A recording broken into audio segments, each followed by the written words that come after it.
Il s'évade et fait trembler tout un État pendant 160 jours. L'homme que la police n'arrivait pas à attraper. Il s'évade d'une prison. Il se cache dans les bois pendant 160 jours. Il tire sur 3 policiers et devient l'homme le plus recherché des États-Unis. Son nom, Ralph Bucky Phillips. Et ce que tu vas entendre, c'est 100% vrai. Mars 2006, comté d'Erie, New York. Ralph Bucky Phillips, 44 ans, multirécidiviste, est incarcéré pour vol de véhicule. Il purge une petite peine, mais il déteste la prison. Alors un jour, il passe à l'action. Pendant des jours, il observe les routines. Puis il vole un outil dans la cuisine. Et il découpe littéralement une ouverture dans le toit de l'atelier. En pleine nuit, il s'évade, pieds nus, en t-shirt, dans le froid glacial. Les gardiens, ils ne remarquent son absence qu'au matin. La police pense le retrouver en quelques heures. Mais ils ignorent un détail. Bucky est né dans ces forêts. Il y a grandi, chassé, dormi, survécu. Les bois sont chez lui. Il se cache dans des cabanes abandonnées, vole de la nourriture, change sans arrêt de vêtements et de véhicules. Il devient un fantôme. Les rumeurs circulent. Il est vu ici, puis là-bas, jamais là où on l'attend. Certains habitants le protègent, le nourrissent même. Pourquoi?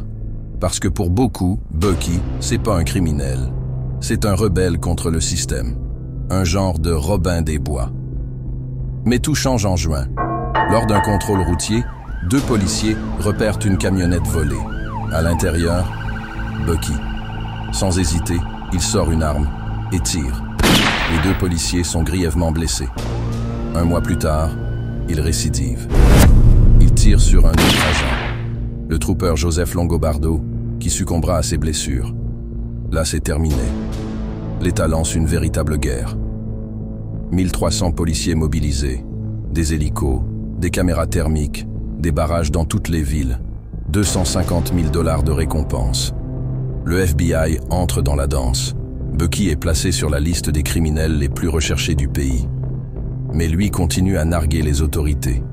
Il change de voiture tous les 2 jours. Il se rase la tête.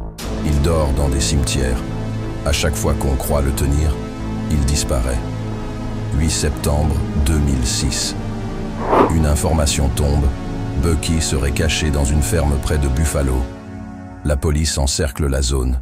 Tout est calme. Soudain, ils repèrent un mouvement dans l'herbe haute. Un homme allongé. Fusil à portée de main. C'est lui.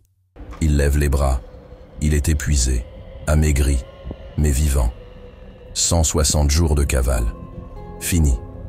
Ralph Bucky Phillips est condamné à la prison à vie. Il purge aujourd'hui sa peine à sécurité maximale. Pour la police, c'était un meurtrier dangereux. Pour certains habitants du nord de l'État, c'était un symbole. Le mec qui a humilié les autorités, résisté au système et survécu. Mais à quel prix?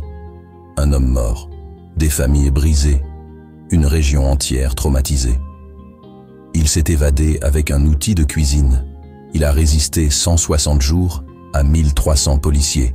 Et il a écrit l'une des pages les plus dingues de l'histoire criminelle américaine. T'as aimé cette histoire vraie? Alors abonne-toi, active la cloche et prépare-toi. La prochaine cavale pourrait être encore plus folle.